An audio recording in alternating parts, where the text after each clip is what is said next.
إن أول بيت وضع للناس للذي ببكة مباركا وهدى للعالمين فيه آيات بينات مقام إبراهيم ومن دخله كان آمنا وَلِلَّهِ عَلَى النَّاسِ حِجُّ الْبَيْتِ مَنِ اسْتَطَاعَ إِلَيْهِ سَبِيلًا وَمَنْ كَفَرَ فَإِنَّ اللَّهَ غَنِيٌّ عَنِ الْعَالَمِينَ۔ کھانے کا وقت ہے کھانا کھا لو، نماز کا وقت ہے نماز پڑھ لو، ضروریات سے فارغ ہو جاؤ، اور اس کے بعد تھکن ہے اور ضرور ہوگی تو آپ آرام کر لو۔ ابھی آپ کو عمرہ کرنے کے لیے نہیں جانا ہے، آپ آرام کر لو اور اچھی طرح سے 3-4 گھنٹہ جم کے آرام کر لو۔ یہاں حاجی پہلی جلد بازی کرتا ہے، ابھی سامان یہاں رکھا اور بھاگتا ہے کہاں؟ حرم میں، چلو جلدی سے اب عمرہ کر کے آ جائے۔ بالکل بھاگنا نہیں ہے، اس لیے کہ یہ عمرہ کرنے آپ کیسے جاؤ گے؟ ابھی تو تھکے ہوئے ہو، آپ کا بدن بھی جواب دے رہا ہے، آپ اس وقت کیسے عمرہ کرو گے؟ آپ آرام کرو، 3-4 گھنٹہ اچھی طرح سے فریش ہو کے پھر جاؤ۔ لیکن وہاں حاجی بھاگتے ہیں، آپ دیکھو گے کہ سب بھاگ رہے ہیں، چلنا ہے حاجی صاحب، چلو چلنا ہے چلنا ہے۔ میں نے دیکھا، میرے ساتھ بہت ہوا ایسا، ہمارے یہاں بھیڑ کے حاجی تھے، 3-4 گھنٹہ میں تو ہمیشہ جا کے سو جاتا ہوں، آرام سے سونے کے بعد فریش ہونے کے بعد پھر ہم جاتے ہیں حرم میں۔ اگر 3-4 بجے پہنچے تو عشاء کے بعد آرام سے نکلتے ہیں، تو صبح میں جا کر سو گئے اور 4 گھنٹے کے بعد 3-4 بڑے میاں آئے، بڈھے 70-75 کا، مول صاحب کیا ہوا؟ اور وہ ہلک بلک کرا کے آ گئے۔ میں نے کہا کیا؟ بولے ہم نے تو پٹا دیا۔ اچھا، میں بولا خالی پٹانے کے لیے جائے تھے کیا؟ وہ ہم پٹا دیا فٹافٹ۔ یعنی حاجی ایسا سمجھتا ہے کہ احرام جلدی سے اتاروں۔ ارے بھائی، احرام رہے گا تو کیوں اتنا جلدی کر رہا ہے؟ احرام کی حالت میں حاجی جب رہتا ہے تو یہ احرام کی حالت میں جو دن گزرتا ہے، حدیث شریف میں ہے، وہ دن اس کی گناہوں کو لے کر ڈوبتا ہے۔ تو احرام کی حالت میں، احرام میں اتنی جلدی مچاتا ہے کہ جلدی سے اس کو نکالو جیسے بوجھ سمجھ رہا ہے۔ آرام سے فریش ہو کے جائے گا تو اللہ سے مانگ بھی سکے گا، دعا بھی کر سکے گا، اور حج کو، عمرے ارکان کو اچھی طرح ادا کر بھی سکے گا۔ اس لیے میری رائے یہ ہے کہ آپ جلد بازی اس میں بالکل نہ کریں۔ فلائٹ میں بیٹھنے کے وقت پہلی جلد بازی، مکہ ہوٹل میں پہنچنے کے بعد عمرے کی دوسری جلد بازی، یہ جلد بازی بالکل نہ کریں۔ فلائٹ میں بھی بیٹھنے کے لیے سامان اٹھا کر کھڑا ہے، لائن میں، لمبی لائن میں سامان اٹھا کر کھڑا ہے، ارے بیٹھ جا، بورڈنگ کارڈ مل چکا ہے، فلائٹ لیے بغیر نہیں جائے گی، لیکن بیٹھتا نہیں۔ بیٹھنے کے بعد جب فلائٹ لینڈ ہوگی تو اترنا بھی جلدی ہے اس کو۔ اب یہ جلدی چڑھ کے اندر گھسا ہے تو پہلے کیسے اتر سکے گا؟ لیکن اس کو اترنا بھی جلدی ہے۔ آرام سے کام کرو گے تو تھکو گے نہیں۔ سب کو اتر جانے دو پھر اتریں گے، سب کو چڑھ جانے دو پھر چڑھتے ہیں۔ بس میں بیٹھنے کے لیے بھی جلدی، بوڑھے ہیں، ضعیف ہے بیچارے، کھڑے ہیں اور ہم بیٹھے ہیں، اچھا نہیں لگتا۔ اللہ کے مہمان ہیں، بٹھا دو اس کو، حاجی صاحب بیٹھ جاؤ، تھوڑی دیر ہم کھڑے رہ گئے، بیٹھ جاؤ۔ یہ چیزیں اللہ کو بہت پسند ہیں، اللہ کو بہت پسند ہے۔ اس لیے ایک بات یاد رکھنا، پورے سفر کے اندر یہ چیزیں خاص طور سے آپ خیال رکھنا۔ یہ چیزیں جب بندہ خیال رکھتا ہے تو اللہ کے فرشتے بھی دعائیں دیتے ہیں۔ کتنا اچھا بندہ ہے، کتنا اچھا بندہ ہے۔ اللہ سے کہتے ہیں اللہ یہ تیرے مہمان بڑے پیارے مہمان۔ مہمان 2 قسم کے ہوتے ہیں۔ ایک آدمی کے گھر پر مہمان آتے ہیں، کبھی مہمان اتنے پھوہڑ ہوتے ہیں اور ایسے عجیب و غریب ہوتے ہیں کہ گھر کے بچے بھی تنگ ہو جاتے ہیں کہ کب جائیں گے، یہ کب جائیں گے۔ گھر والا مہمان، میزبان بھی سوچتا ہے کب جاوے، وہ ٹرین کا ٹائم بھی بتاتا ہے۔ کچھ مہمان ایسے ہوتے ہیں کہ بچے بھی چاہتے ہیں کہ ابا یہ رہے تو اچھا ہے، گھر والے بھی چاہتے ہیں کہ یہ 2 دن اور رہے تو اچھا ہے۔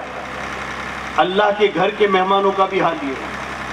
اللہ کے فرشتے تنگ ہو جاتے ہیں، کیسے لوگ ہیں یہ، کتنے ناشکرے ہیں، کیسے ہیں۔ اللہ سے کہتے ہیں اللہ یہ کیسے مہمان ہیں؟ اللہ کہتے ہیں میرے فرشتوں نبھا لو، آئے ہیں تو نبھا لو۔ اور اچھے مہمان ہوتے فرشتے کہتے ہیں اللہ یہ کتنے پیارے مہمان ہیں، کیسے مظاہرہ کرنے والے۔ اللہ کے نبی صلی اللہ علیہ وسلم کے پاس روزانہ باہر کے وفد آتے تھے، مہمان آتے تھے، آپ اپنے صحابہ کو مہمان عطا کر دیتے تھے کہ لے جاؤ۔ کوئی 10 مہمان لے گیا، کوئی 5 لے گیا، کوئی 20 لے گیا، 25 لے گیا۔ ایک مرتبہ ایسا ہوا کہ مہمان کو لے جانے ایک مہمان بچا، آپ نے یہ سوچا کہ اس مہمان کو میرے گھر پر رکھتا ہوں میں، تو ایک خادم کو بھیجا جا کر ذرا دیکھ لو میرے گھر میں۔ 9 گھر میں سے چکر لگا کر آیا اور کہنے لگا اللہ کے نبی صلی اللہ علیہ وسلم ہر گھر سے ایک ہی جواب ملا ہے کہ گھر میں سوائے پانی کے کچھ نہیں، کچھ بھی کھانے کے لیے نہیں ہے۔ یہ اس ذات کا حال ہے جس کے صدقے میں آسمان زمین اللہ نے بنائے ہیں، اور جن کو اللہ کی طرف سے آفر بھی تھا اگر آپ چاہتے ہیں میرے محبوب تو تہامہ کے پہاڑوں کو سونا بنا کر آپ کے ساتھ چلا دوں، لیکن آپ نے کہا نہیں، میں ایک دن بھوکا رہوں اور صبر کروں، اور ایک دن کھانا کھاؤں اور شکر کروں، یہ مجھے زیادہ اچھا لگتا ہے۔ آپ نے کہا بھئی اسے کون لے جائے گا؟ حضرت ابو طلحہ رضی اللہ تعالیٰ عنہ کھڑے ہو گئے، انہوں نے کہا یا رسول اللہ میں دیکھ لیتا ہوں پوزیشن، پھر میں لے جاتا ہوں۔ وہ گھر گئے، بیوی سے مذاکرہ کیا، بیوی سے کہا کہ ایک مہمان ہے اللہ کے نبی کا، اور ہمارے لیے بڑی سعادت ہو جائے گی اگر اس کو ہم لے آئے، کچھ ہے تیرے پاس کھانے کے لیے؟ وہ بیوی کہنے لگی کہ 2 بچے کھاوے اتنا ہے، آپ کا کچھ نہیں ہے، میرا بھی کچھ نہیں ہے، خالی 2 بچوں بھر کا کھانا ہے۔ انہوں نے کہا چھوڑ دینا اللہ کی بندی، تو بھی نہیں کھائے گی، میں بھی نہیں کھاؤں گا، تو بچے بھی نہیں کھائیں گے تو کیا فرق پڑے گا، بچوں کو پھسلا کر سلا دے، آج کے دن وہ کھانا مہمان کو کھلا دیتے ہیں، اتنی بڑی سعادت ہمیں کہاں ملے گی۔ وہ گجرات کی عورت نہیں تھی، وہ تو اس معاشرے کی پلی ہوئی تھی، اس نے کہا بہت اچھی بات ہے، اتنا بڑا مہمان اگر اللہ کے نبی کا آ رہا ہے بڑی سعادت کی بات ہے۔ چنانچہ مہمان کو گھر لے گئے اور بچوں کو بھی سلا دیا پھسلا کر، اور مہمان کو کھلایا، رات میں ٹھہرایا۔ ایک عمل ہوا، ایک عمل ہے۔ صبح میں جب اللہ کے نبی کی خدمت میں پہنچے، اللہ کے نبی صلی اللہ علیہ وسلم نے ان کو دیکھتے ہی فرمایا، ابھی کوئی بات نہیں ہوئی، دیکھتے ہی کہا او فلاں، او فلانے، او اللہ کے بندے، کیا عمل کیا تو نے رات میں، کیا عمل کیا تو نے رات میں؟ لقد ضحک اللہ من صنیعکما اللیلہ، لقد عجب اللہ من صنیعکما اللیلہ، تمہارے رات کے عمل سے اللہ عرش پر خوش ہو گیا، تمہارے رات کے عمل سے اللہ کو ہنسی آ گئی کہ میرے ایسے بھی بندے ہیں جو اپنی ضرورتیں ختم کر کے دوسروں کی ضرورت پوری کر رہے ہیں۔ اللہ نے قرآن اتارا، یؤثرون علی انفسہم ولو کان بہم خصاصہ، یہ جگہ ہے جہاں ایثار کرو، اللہ کو یہ بہت پسند ہے۔ تو سامان سب ترتیب سے رکھ کر آرام سے فریش ہو کر اب آپ اپنے گھر سے نکلو۔ احرام ہر ایک کو باندھنا ہے۔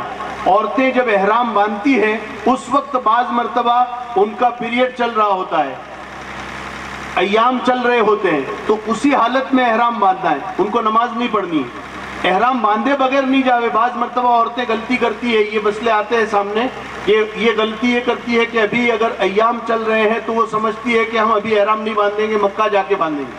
اگر مکہ جا کے احرام باندھیں گے تو دم لازم آئے گا، اس لیے احرام یہیں سے باندھ دینا ہے، چاہے پاکی کی حالت ہو چاہے ناپاکی کی حالت ہو۔ بس یہ ہے کہ ایام کی حالت ہے اگر تو اس میں نیت نہیں کرنی ہے، نیت بھی کرنی ہے، نماز نہیں پڑھنی ہے صرف۔ مکہ مکرمہ جا کر سامان وغیرہ ترتیب سے رکھ کر پھر آپ کو بیت اللہ کی طرف آنا ہے۔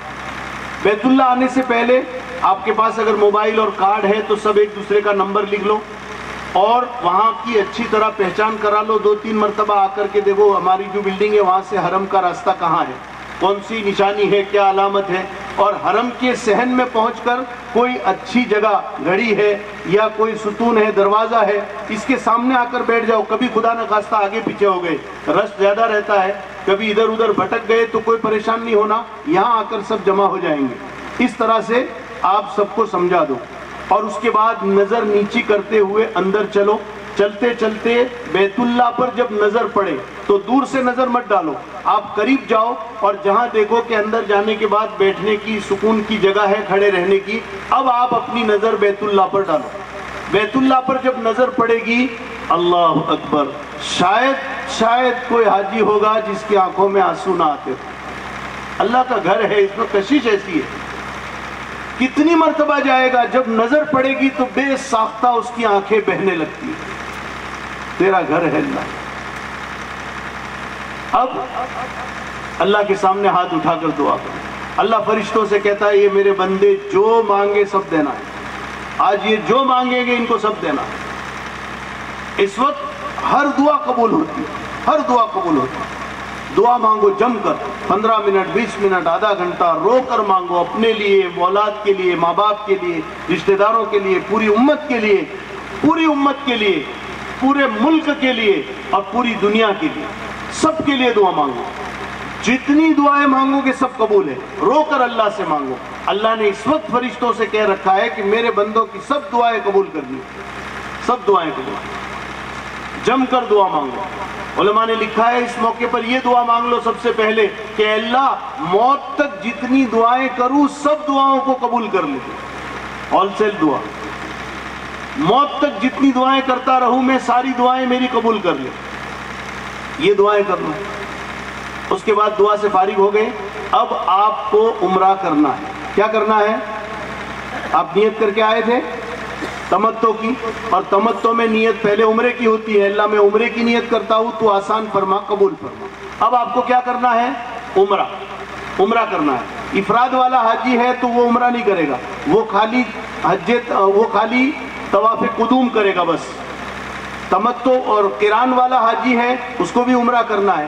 اب عمرہ جو ہے اتنا آسان ہے, اتنا آسان ہے, ذرا بھی مشکل نہیں, بہت آسان ہے. عمرے میں آپ کو 4 کام کرنا ہے. کتنے؟ 4 کام. نمبر 1 احرام, نمبر 2 طواف, نمبر 3 صفا مروہ کی سعی, اور نمبر 4 حلق. احرام, طواف, سعی, حلق. کتنے ہو گئے؟ بولو. 4. احرام, طواف, سعی, حلق. بس یہ 4 کو تھوڑا سا ڈیٹیل میں سمجھ لو, ہو گیا عمرہ. اتنا آسان ہے. اچھا 4 میں سے بھی ایک تو ہو چکا ہے, ایک تو آپ کا احرام تو ہو چکا ہے, تو اب تو بچے کتنے؟ 3. تو احرام, طواف یہ 2 کام فرض ہے, اور سعی اور حلق یہ 2 واجب ہے. 2 فرض 2 واجب. بس یہ 4 کام کرنے کا نام عمرہ ہے. سب سے پہلے احرام, نیت اور لبیک کے ساتھ احرام ایک. دوسرے نمبر پر طواف. طواف کا مطلب کیا ہے؟ بیت اللہ جو ہے اس کے ارد گرد 7 چکر لگانے کا نام طواف. حجر اسود سے شروع کریں گے اور 7 چکر کاٹ دیے, اس کا نام طواف. یہ طواف رمل اور استباء کے ساتھ ہوگا. رمل اور استباء. رمل کس کو بولتے ہیں؟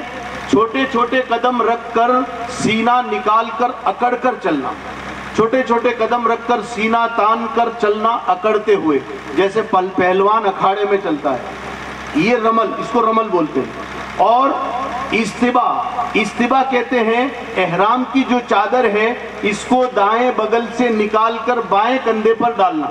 یہ داہنا کندھا ہے, داہنے کندھے کے نیچے سے نکال دو, بغل کے نیچے سے, اور بائیں کندھے پر ڈالو. تو یہ بایاں کندھا ہمارا کھلا رہے گا. بایاں کندھا بولو, ارے بولو نا. کمال ہے یار, اس طرف کا علاقہ پورا بولتا ہے بایاں کھلا رہے گا. دائیں کندھے کے نیچے سے نکال کر بائیں کندھے پر ڈالیں گے تو یہ کھلا رہے گا کہ دایاں؟ جمنا کے ڈابا, ہاں ہاں یہ کھلا رہے گا. یہ دایاں حصہ ہمارا کھلا رہے گا. اس کا نام استباء ہے. اس کا نام دیکھو, اس میں لوگ بہت کنفیوز ہوتے ہیں. استباء 7 چکر میں رہے گا پورے, پہلے چکر سے لے کر 7 چکر تک رہے گا استباء. کتنے چکر تک؟ 7 میں. اور رمل پہلے 3 چکر میں ہوگا. خالی رمل کتنے میں ہوگا؟ پہلے 3 چکر میں. کبھی رمل آپ بھول گئے, نہیں کر سکے تو کوئی بات نہیں, بعد کے چکر میں نہیں کرنا ہے, کیونکہ بعد کے چکر میں نہیں کرنا سنت ہے. پہلے 3 چکروں میں رمل کرنا سنت ہے اور بعد میں نہ کرنا سنت ہے. اس لیے رمل پہلے 3 چکر میں اور استباء 7 چکر میں رہے گا. سمجھ میں آ گئی بات؟ استباء